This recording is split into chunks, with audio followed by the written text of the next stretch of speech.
An entitled parent gives me a nickname that I now embrace. Anyway, some backstory. One of my favourite things in life is to be in the water. This ranges anywhere from being in the shower for extended periods to swimming in a lake, creek, or the ocean. I just love it. Now, most people would think I'd be a student athlete swimmer or something, but I wasn't. I just enjoyed the water for the sake of it. However, I also don't have a typical swimmer's body. This happened when I was about 11 or 12, but my body type hasn't changed much. I'm stocky, to put it nicely. Chubby if I'm not being so nice. Anyway, on to the story. Like a lot of kids born in the 90s, I took swimming lessons, as did I. Unlike a lot of kids though, my parents noticed how much I loved the water and how good and safe of a swimmer I was, and signed me up for junior lifeguard lessons. This was a program where professional lifeguards would teach kids around 10 to 13 the tricks of the trade. This included how to conduct a rescue safely, how to conduct CPR effectively, and a little psychology, to be honest. At the end, we were recognised by the local park district as trained lifeguards and could pursue that work when we became old enough. So there were about 7 or 8 kids in my class. Ever the good student, I hung on every word my instructor said. I will admit I had a bit of a kid crush on her. I turned out to not be very good at being a lifeguard, but I stuck with the training because I realised that as a good swimmer, these skills may come in handy somewhere down the line. However, that didn't apply to all the students. One was particularly bad and he will be henceforth known as EK. His entitled mother will be known as EM. My mum will be just M. Keep in mind that any dialogue I remember is now 15 years old, so it's probably messed up a bit. One day, we're doing a particular lesson that I called the deep dive. This was performed in the 15-foot, 4.5 meter deep section of the pool. The idea was to retrieve a weight from the bottom that weighed approximately what a small child drowning would weigh. Our instructor, who we will shorten to IN, was timing us throughout this lesson. This is understandable because when someone is that far gone in drowning, every second counts. EK goes first and he gets a bit below average time based on the charts we were shown earlier. He's clearly mad and he doesn't get any better in subsequent tries. Then it comes to my turn. I dive in with no hesitation and grab the weight and retrieve it in good form and exemplary time. As soon as EK hears my time, which was better than his by over 7 seconds, he throws an absolute fit.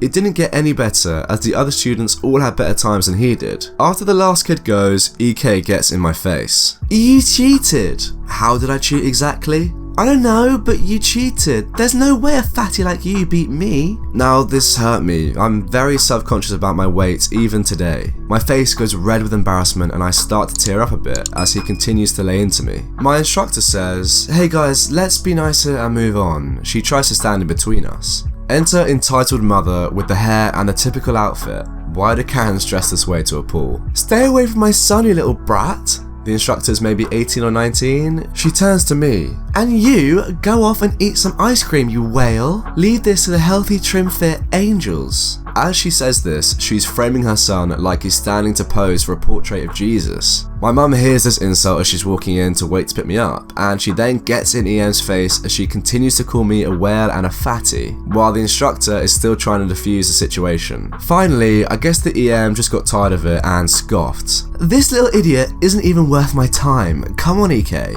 The entitled kid follows his mum out and gives me a dirty look as he heads to the exit. Mum took me home soon after and did her best to reassure me that nothing was wrong with me and that I'm a great swimmer, and all the stuff mums say when their kids are being hard on themselves. The hilarious thing was that insult backfired on them. At the time, I began to become really interested in whales and dolphins and began realising how cool they really were. That realisation for teen me did wonders for restoring my confidence, and now it's one of the nicknames that I insist on. I am the whale. Let my son use your spear gun. I don't care if there's a shark. So I do a fair bit of spearfishing and the tuna are around, so I've been out fairly often. This happened last Sunday, Mother's Day. I'd just gotten a reel for my spear gun and wanted to try it out, but I attempted to catch a long fin tuna. I go in and miss a fair few shots. Eventually I shoot an 8 kilo longfin, my first. I take it up and fillet it, bag it, then go back out. After about 30 more minutes in the ocean, I dive down and sit on the bottom for a while, waiting for fish to swim over. Where I fish is extremely rocky, so it's easy for you and large fish to hide. Once I'm about out of air, snorkeling not scuba, I go to swim to the top.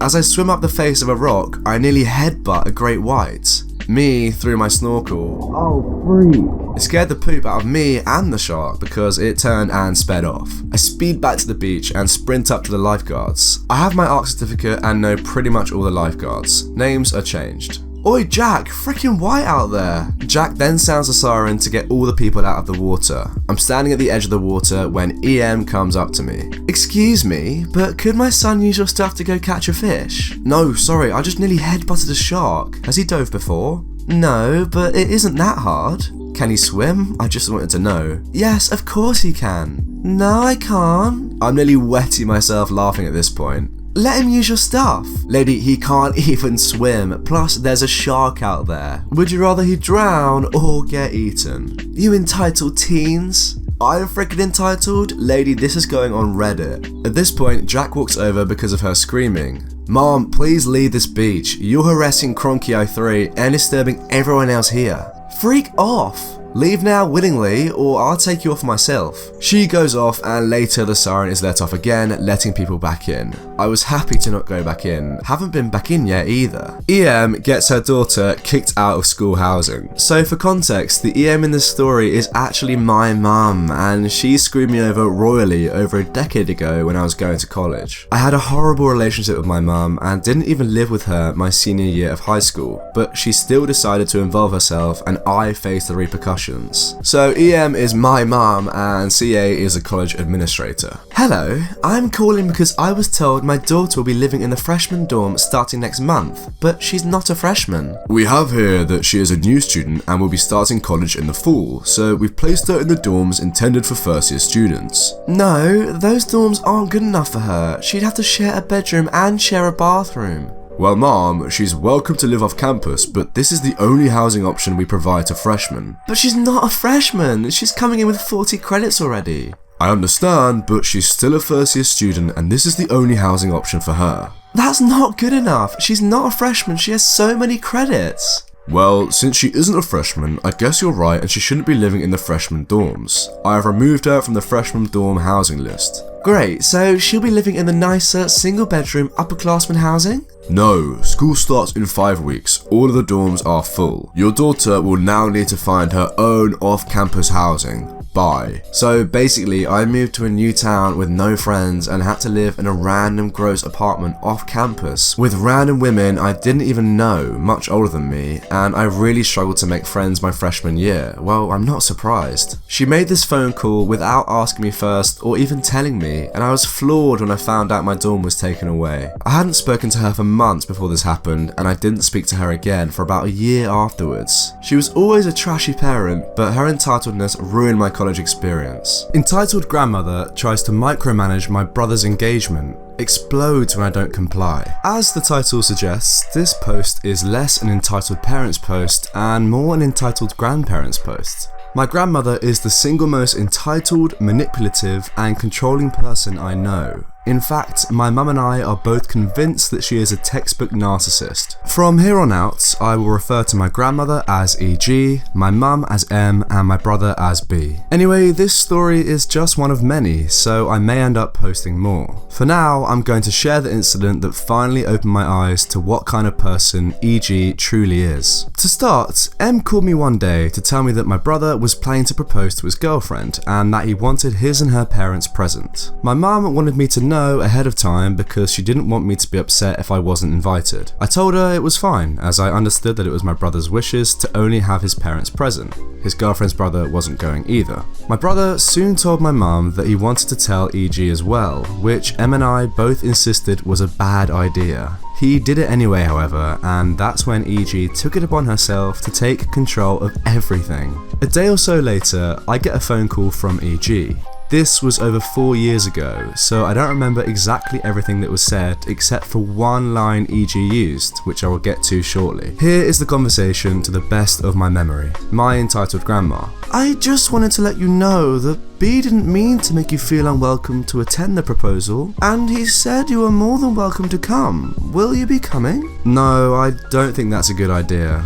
What? Why? I just want to keep things the way my brother wanted. It was his wish to only invite. At this point, my entitled grandma interrupts me with a single line that will be engraved in my memory forever. I can't believe you're doing this to me. I sit there in shock as EG continues. I don't have long left in this world, and I just want to see the whole family together for such a joyous event. And you are such a selfish brat for not giving that to me. She goes on and on for several minutes, to which I occasionally reply with my usual She finally demands that I go, which I continuously refuse until she hangs up. A day or so later, I get a phone call from my brother.